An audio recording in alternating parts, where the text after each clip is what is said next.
few words, I can't really express everything that you have given me right now.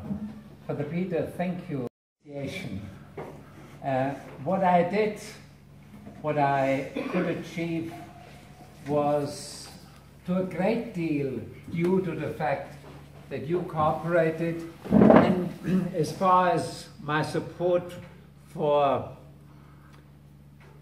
children to enable them to go to school is concerned, and as far as the support of the monastery was concerned as well, it is due to my friends, benefactors overseas, and I do have a great number of benefactors, and I think they have been very generous.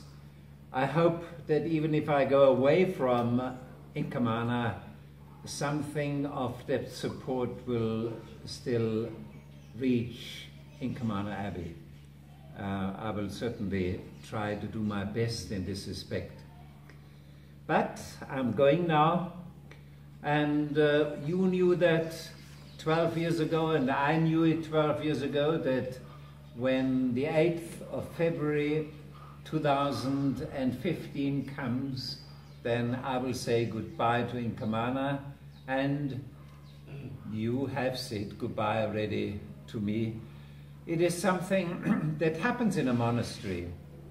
We are a democracy, and you have an opportunity to elect a new abbot, a new superior, a new leader of Inkamana community. Thinking about that, and I thought a lot about it, I remember when I arrived in South Africa, there was a lot of talk about a sentence pronounced by Harold Macmillan in Cape Town. I wasn't in South Africa at the time, but he talked about the wind of change, the wind of change that will come to this country. And people had to wait a long time, but eventually change came. And I remember also very well, and there are a few here that will remember that, when our last Benedictine abbot, not abbot, bishop, Aurelian Bilgeri, died. It was a big funeral, and you know who preached the homily? Hurley preached a homily, and you remember what he said? Yes. He talked about the wind of change. He talked about the wind of change. A change is necessary in Inkamana. That's what he said. And it will be different. It will be different in the diocese. It will be different in the various parishes in the diocese. It is a change, and we are looking forward to the change. We are grateful to what Bishop Aurelian Bilgeri had done for the diocese, for the people building up the church in Zululand. And here we are again. We are waiting for a change. You are waiting for a change. I am waiting for a change. And something new will come. And I think what is very important is when a change happens, it is always accompanied with certain feelings among those who have to face that change. What is going to happen? What will the new man be like? But just like in the case of the change that happened in South Africa, that was pronounced 20 years before it happened by Harold Macmillan, and the change that has happened in the Diocese of Eshowe. I mean, big changes have happened since 1973 when Bishop Aurelian Bilgeri died. And it was always at the beginning of a change, of the time when a change is about to come, that there were certain feelings, certain perhaps fears, anxieties, but in retrospect, as far as the change in South Africa was concerned and as far as the change in the church in Zululand was concerned, we can only be grateful of the changes that have happened. And I think now on the 10th of February, when you're about to vote, and it includes my vote too, I'm also voting from a distance, but my vote will also be counted. I will not be physically here, but I participate in the voting of a new superior for Inkamana. And I think, surely, not that I have been involved as much, you remember that I said that I would really like to be left out of all that discussion, but perhaps some of you also have some ideas, and maybe some anxieties, some expectations. I think you all have expectations.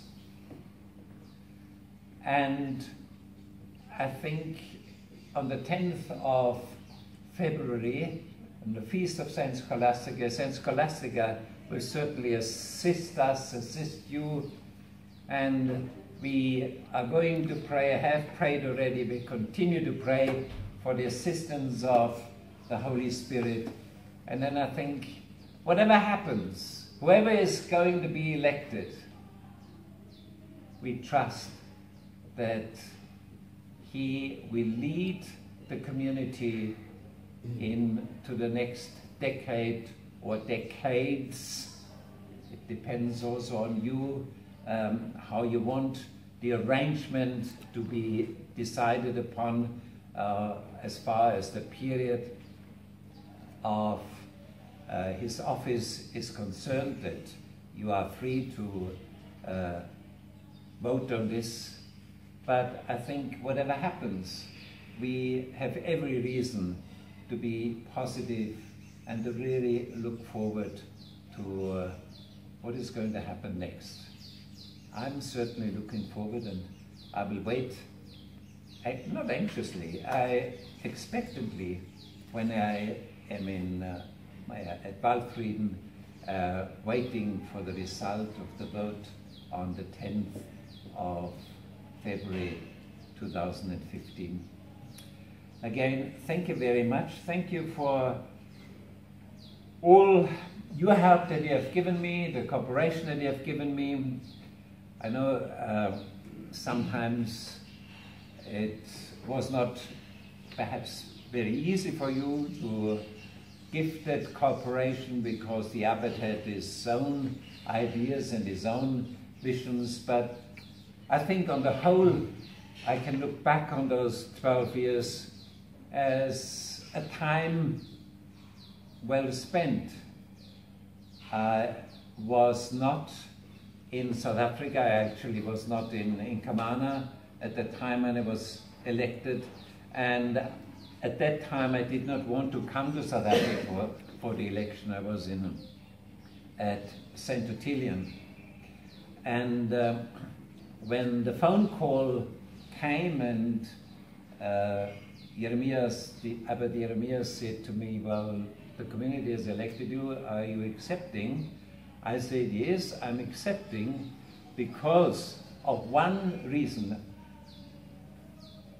and only because of that one reason. Because in 1991, when I celebrated my silver jubilee as a priest, I asked for my vow of stability to be transferred from the monastery where I took my vows, St. Ottilian, to Inkamana. And I did this because I really felt that I wanted to feel totally as part of this community, and to show this, I thought it would be a good idea to transfer my stability.